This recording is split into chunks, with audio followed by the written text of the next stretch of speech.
Good morrow, all of you wonderful people. It's been a while since I've made or even posted a video, and shame on me for that. To be honest with you, my priorities have been all over the place lately. I've been working a lot, I've a new job, and actually have been also took on a second job for some supplemental income because, contrary to what many people might believe, publishing a book does not automatically make one a millionaire. I know that's shocking for some of you to hear. Side note, if any of you would like to help out me and my family, my book is still available online for purchase. So, links in the description below. Thank you. But so I've also been doing a lot to prepare for me and my wife's new arrival. As you can probably tell, I'm not in my usual office right now, which is because said office is now a nursery. So, yeah, my son will be here in a matter of about approximately 9 weeks from now. Yes, we are now in the single digits of the countdown, and I'm not freaking out at all. Not at all. I am fine. I'm perfectly fine. All is well here. Nothing to worry about. Come to think of it, I should probably, now that I'm not in my office anymore, I should probably put up a green screen or something behind me so I don't have to look at my ramshackle house behind me. But I've had all kinds of things occupying my attention of late, mostly centered around bringing home the bacon for my growing family. I'll be honest though, I'm not entirely sure that I've been putting the most important things first to the best of my ability. Um, a man should provide for his family, of course. I'd never imply otherwise. But making money should never be his primary goal in life, right? Jesus did say, after all, that it is the rich who will have the hardest time entering the kingdom of heaven. And there is a reason for that, as much as there is for anything else that Jesus has said. In this still as of yet prosperous and consumerist nation of ours, the lure of material wealth is an ever-present danger to us, constantly seeking the attention of our minds and the commitment of our hearts. We are warned about this in Scripture, of course, and Jesus has this instruction for us in opposition to such danger. He says, "Put first the kingdom of God, and then all other things will be added to you." That's Matthew 6:33. Not make it your hobby or your side hustle. Put God and His kingdom first above all else. Now, I'm somewhat embarrassed to say that I've been so focused on my family's finances recently that I all but gave up on my ministry, such as it is, as small as it might currently be. I do need to provide for my family's material needs, that much is abundantly clear. But God will help with that if I'm willing to put Him and His kingdom first, if I'm willing to make Him my priority. He has made that abundantly clear to my wife and I over the years, and in a very big way as recently as this past week. And it was like he was trying to wake me up to reality, trying to jerk the slack out of me, like, hey, hello, I'm still here. Stop worrying about little things like money and look back up. I mean, so I won't always know how he will do it. But even though his children are often in want, even though they often go hungry, even though they often face challenges of many kinds, as we all do, it is going to happen. He always feeds them what they need. Maybe not always what they want, but definitely always what they absolutely need. And now I'm not just talking about food and material goods here, guys. This is not a prosperity gospel message, okay? Anybody who says otherwise, anybody who says that that's what I'm doing is getting headbutted in the face, okay? Apparently it's also not a pacifist Christian message. So I felt God's call years ago to spread the truth and share His words. He wanted to use me to help feed His children spiritually and hopefully to be an instrument to help bring some of His lost children back to Him. That's why I spent years writing a book. That's why I started this channel. That's why I've done a lot of things in my life. But unfortunately, I am a very flawed vessel. Shocker, I know. And I've been neglecting that duty in favor of my own interests. For all I know, some of God's children have remained hungry for a time because of that neglect. I have no way of knowing. Once again, I'm not saying that it's selfish for me to provide for my family. I'm not saying it's selfish for you to provide for your family. But my fault was in placing my faith in money for a time, and in spending all of my waking hours trying to obtain more of it. And all the extra work, I'll be honest with you, hasn't really paid off. It hasn't really made a huge difference to my family or our situation. I have to ask the Lord's pardon for putting money on the pedestal where His calling for my life was supposed to be, for putting where He is supposed to be in my life, for putting too much importance in the temporary material things. Because let's be honest, what could possibly be more important than spreading the truth and the love of Jesus Christ to all who will listen. I don't understand what I could possibly have thought would be more important than that. That's where my priorities got completely screwed up. I mean, what could I possibly prioritize over the spiritual health of our youth? I don't know. What could be more valuable than the eternal fate of God's children? But that is where I went wrong. Now, I'm not the only one who's ever lost sight of his priorities. That much is clear. The church as a whole has been struggling with this for a long time. A long, long time. All right. And it is, after all, made up of people. And people are flawed, if nothing else. This loss of perspective as to what is important is actually quite relevant to what is on my heart to speak about today. If you have stuck with me this far throughout the video, I thank you, because I do have a few important points that I want to speak about. So my wife and I decided to go see Jesus Revolution in the theater this past weekend. We both thought it was a good film, about true events, and I want to point out that I do think it was worth seeing. I really do. I thought it captured the tone of that moment in American history very well. There were a lot of good Christian lessons and messages presented. I even felt convicted at one point during the film, if I'm honest with you. And there were a lot of genuinely moving, gripping moments, both moments that break your heart and moments that lift it, which is always good in a movie. My wife and I both were moved to tears more than once during the film. Though, of course, in my case, they were all manly tears. Now, that being said, my one major criticism of the movie Jesus Revolution is that in this entire film about a Christian movement that started in opposition to the sexual revolution, the word sex was not used even one time throughout this entire film. I did mention that it takes place during the sexual revolution, right? I did mention that. No, there were hippies in the movie holding up signs that said that very famous hippie line, "Make love, not war," so sex was very subtly alluded to. But other than that one little detail, this very important subject was completely and utterly neglected, if not intentionally avoided. Now, I think that such blatant neglect of a very most important subject is a travesty and quite indicative of a greater issue taking place in Christianity today, which is that Christians are afraid to talk about difficult issues. They're particularly fearful of any mention of that dreaded word, sex. You even reference that subject, you are likely to get stoned. Now, in fact, Christian leaders, we're talking about Christian leaders here, have such an aversion to the subject of sex that many of them won't even say the word in church. This is true of pastors as well as their congregations. Okay, there is this legalistic attitude that has taken root in the Christian community today, that the word sex is some sort of curse word, a forbidden subject, better not to be mentioned or addressed.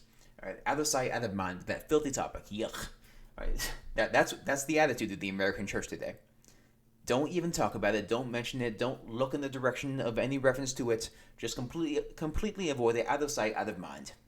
So how's that working out, church people? All you church folks, are our congregations more moral because of this? Is the world a better place? No, in fact, the very opposite is true. The conscious avoidance of the very mention of sex means that we also don't discuss sexual morality as we should. The unavoidable result is that people stop taking sexual morality seriously. If it's never addressed, it's never going to be taken seriously.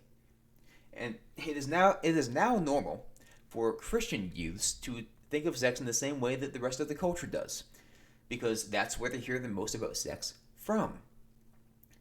If Christian influences aren't talking to them about it, aren't influencing them about it, then they're going to hear about it from TV, movies, their peer groups. They're going to hear about it somewhere, and it's not going to be the version of sexual morality that Christians should be teaching. Our young people, our Christian young people no less, are dehumanizing and destroying themselves with regular and heavy pornography use and casual intimate relationships, just as the non-believers do. That is what they are doing on a regular basis. And as rare as it is to meet a 20-year-old atheist who is still a virgin before marriage, it is now nearly just as rare to meet a single Christian 20-year-old who is still a virgin. The neglect of the church and of Christians as a whole to be adults about sex, about sexual issues, has very real consequences. And this has been building up over decades. So these consequences have had plenty of time to take effect. The only people who seem comfortable anymore talking about sex in church seem to be the progressive Christians. You know, the people who are raising pride flags in churches and inviting drag queens to speak at Sunday school. Yes, this is happening in churches these days. You think I'm kidding? I'm not. This is actually happening in churches in America. And these false teachers seem to think that they are just being compassionate by affirming every sort of depravity under the sun and by feeding people lies, but there is no compassion in leading people astray. In fact, I would argue that it is unspeakably spiteful to keep people trapped in their sin, forever longing for freedom that their hearts may never know, because some fraud in the pulpit wanted to be a people pleaser. What has led to this state of decadence in our churches? Why do believers so often avoid the much-needed candor of talking about and teaching about issues like sex? Very important issues, mind you. Well, the answer is quite simple. Christians in our culture today don't like to be uncomfortable. They don't want to be uncomfortable. They like to hear the pastor at the pulpit encourage them. And pastors, God help them, that they are more than willing to enable that. Most Christian leaders today aren't leading anybody. They aren't feeding people spiritually. They're not leading. They're not feeding people spiritually, which is their job. They're more akin to motivational speakers than to pastors. Sure, people need encouragement, but that is not your whole job, pastors. Okay, that is not your job, Stephen Furtick. These pastors just spend Sunday morning saying things to make you feel good and tiptoe around the difficult subjects that people desperately need to hear about and be taught about. When I was at my last church, the one I attended before the church I'm currently a member of, I was at my last church for a little over 3 years. Now, do you know how many times a very important topic like sexual morality, kind of a big one, was even mentioned in that time? And the whole time I was at this church? Once. Just once. Just one time in an entire span of 3.5 years was sex even mentioned in passing. Just one time. Oh, but the congregation was comfortable. They all got their Sunday morning coffee, their rock band worship jam sessions, and their weekly motivational speech, so they were all comfortable, you know? And that's all they asked for, and that's all they got. That's all that... The one time that the pastor even thought to give a sermon on a slightly uncomfortable topic, he actually took a poll among his congregation, asking them which of a certain 3 topics they would actually be comfortable with him talking about in church. He took a poll. One of the 3 topics to choose from that he said I may end up talking about was homosexuality, and people had a fit about that one. Oh, you can't talk about that. That's not, you can't talk about that in church. You might convict someone. Heaven forbid.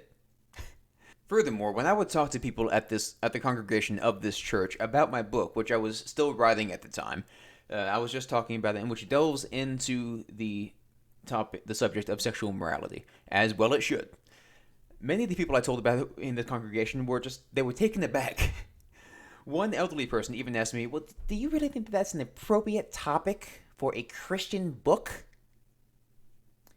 I'm not even exaggerating. That question was actually asked in the church. I don't mean to imply that this church hasn't done some good, because they have, and I've seen it. I've been a part of it. All right, but if I were to even bring up a topic such as sex, or so much as whisper the word, there would be gasps of surprise, and in fact there were at times. But this is how wussified the American church has become. They are more concerned with the fact that I said the word sex in church than with the fact that the people in their church are being sexually immoral. I have to say that is largely why the culture as a whole is crumbling. I mean, is it any wonder why the radical sexual ideologies running rampant in this culture of ours are growing more powerful and more prevalent in the West, when the church is too afraid to even say the word sex? Wake up, church people. The culture is imploding, and we are not innocent here. The LGBT ideology is becoming national doctrine. The pride flag, the most seen and recognizable religious symbol in the West. Okay, the church has failed everybody falling for the lies of that ideology. We are not innocent here. The Christian teens are just as badly behaving as the rest of the teens, because nobody taught them how to behave. Nobody gave them a reason to care. we didn't want to talk to them about sex and why it's important to save oneself from marriage, because Christians don't want to talk about stuff like that. It's dirty. It's inappropriate. We shouldn't talk about it. This doesn't start or stop with the issue of sex, of course, but it's by far the clearest example of how the church is failing. I'd go so far as to say that most young Christians don't know what they believe or why they believe it. I would say that applies to the vast majority of young Christians, even grown Christians for that matter. So yes, the church has failed them too. Now, it's not all bad news, folks. God is still very much alive, and He is working toward the good of all. That much is 100% true. I believe that with all my heart. Now, we just need to stop being lazy and complacent. We Christians in the West have become quite complacent, quite comfortable, quite lazy. And it needs to stop. We need to stop playing defense against a hostile culture, offering token resistance, and actually do our duty as believers. I don't know why this is such a hard concept to wrap our heads around. But, guys, there are Christians overseas right now who are in prison because they even said the name Jesus. There are Christians overseas who are killed because they had a cross in their possession. So what the heck is our excuse? We are not experiencing anything near that level of persecution. So what are we doing? Sometimes I don't think that we're even in touch with Jesus anymore as Christians in this nation. I don't think we even remember who He is. Guys, we need to experience the truth of Christ. And just as importantly, we need to share it. Because our world, our culture is starving for it. If you want a little bit of understanding or inspiration as to what it looks like to be fully committed to Christ, read Fox's Book of Martyrs, all right? And read about what the early Christians went through because they knew Jesus and because they wanted other people to know Him. Just because of that. Just because many of them were living out their faith. Read about what they went through and how so many of them suffered and died for the truth. And then contrast that with how we live in the U.S. as Christians. And see if you can continue living the same way.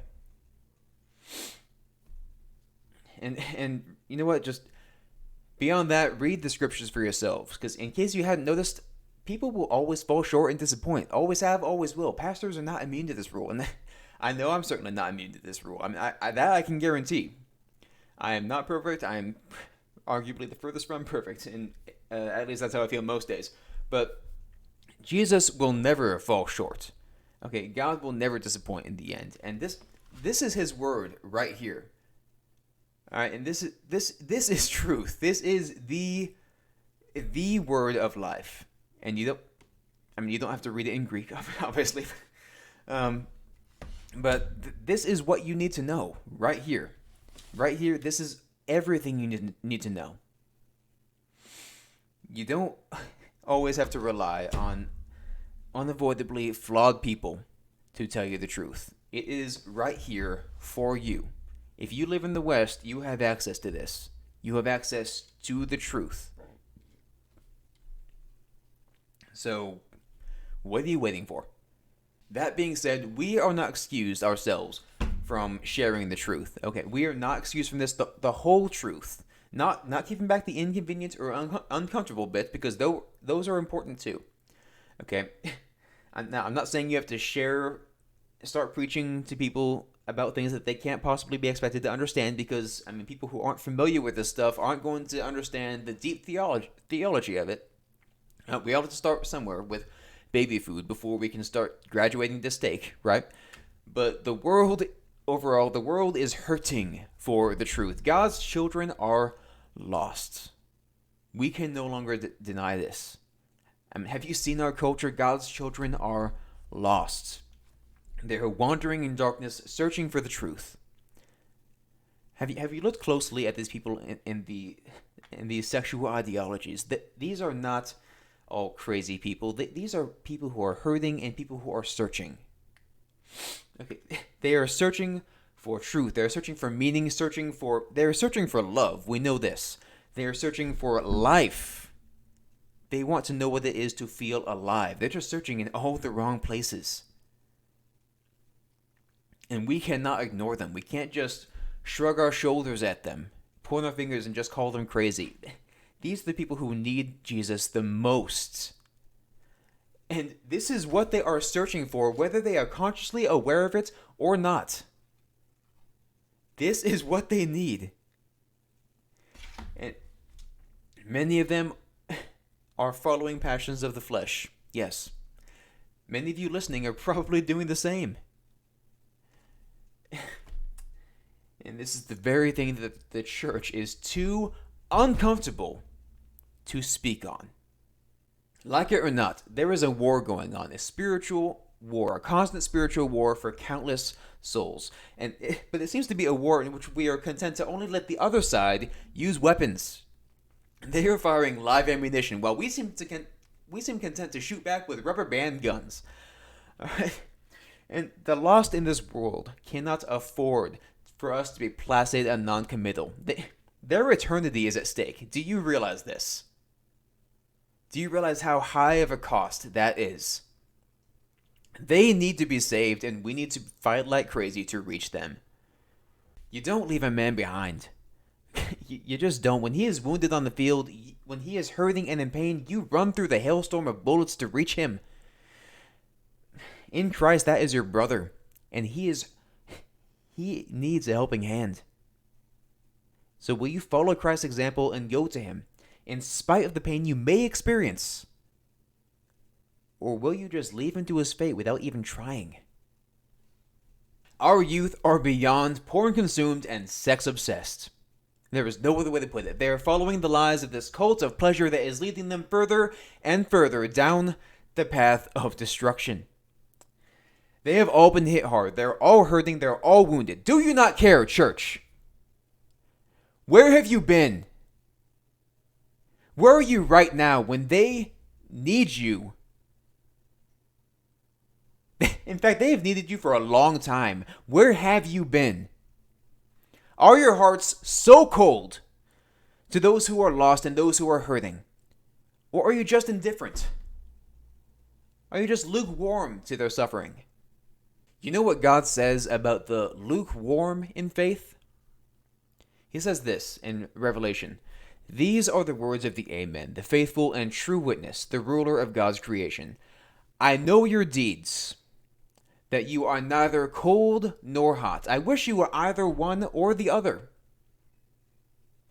So because you are lukewarm, neither hot nor cold, I am about to spit you out of my mouth. So apparently the Lord would prefer that you weren't even a believer, rather than that you are a believer, but you just don't care enough. Because you were given the truth of Christ, but did not care enough to share it, and instead hid your light under a bushel that you were given, because you were so indifferent to those whom Christ loves so much, because you left one of God's lost and hurt children on the field to die in darkness.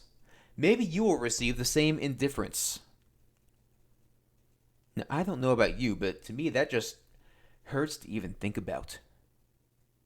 You get to heaven, you finally get to see Christ face to face, and you get a cold shoulder? If that doesn't hurt you to even think about, then I'm not sure you're really even a believer.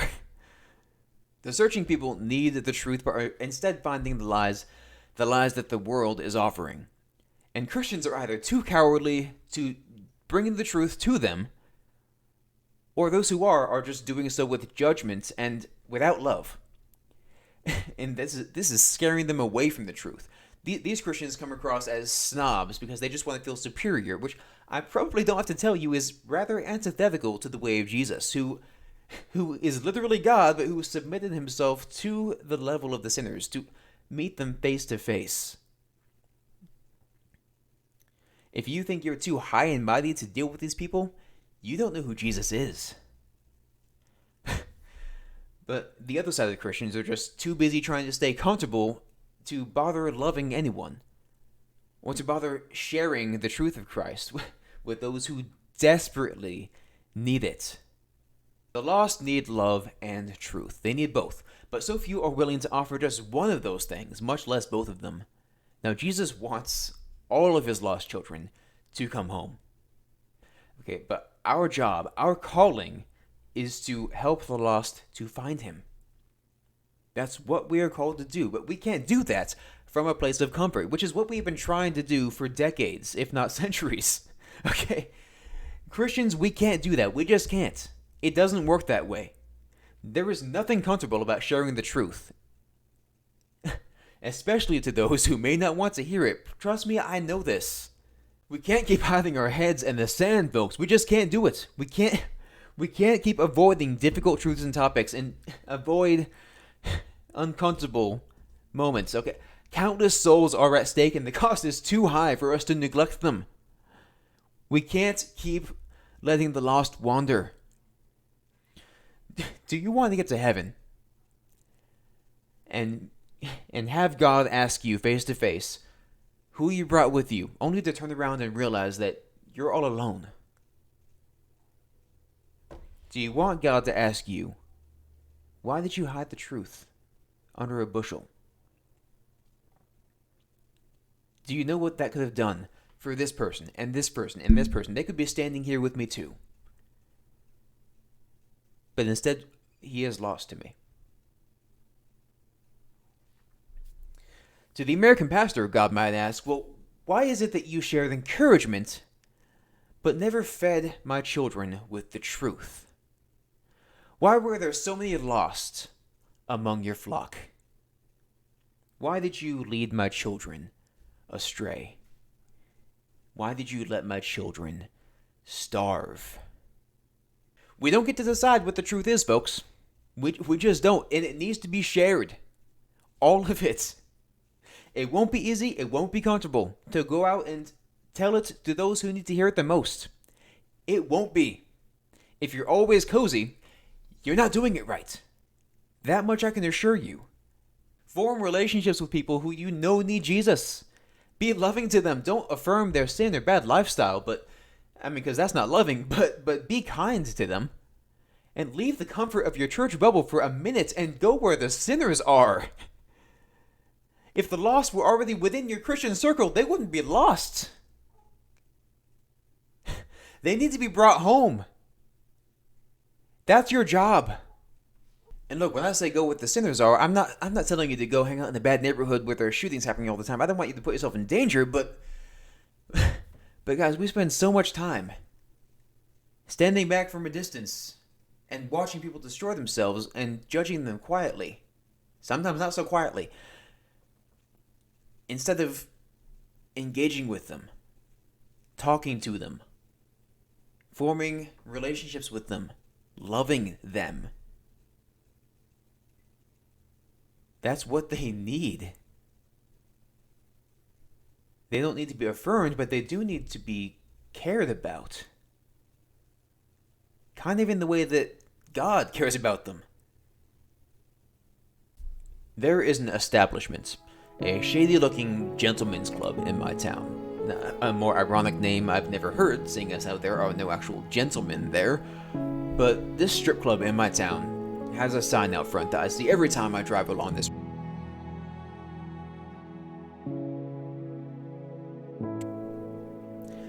I hate that sign.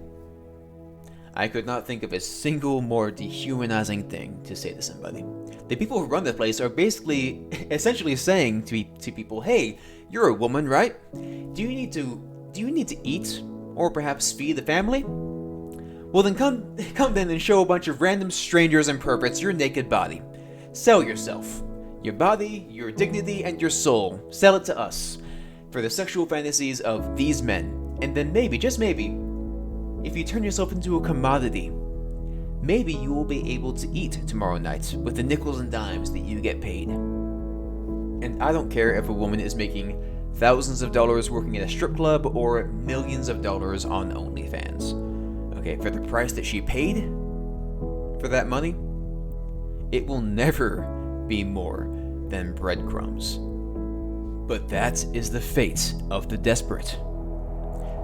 They're lost. They don't know where to go, what to do, who to turn to. They're vulnerable, and that is when the powers and principalities of darkness will take advantage of them. That is when the predators with dark intentions say, "Give us your spirit, and we will give you scraps in return. Where else will you go? Who else will you turn to? Let us lead you down our trail of treats, and we will lead you evermore to destruction."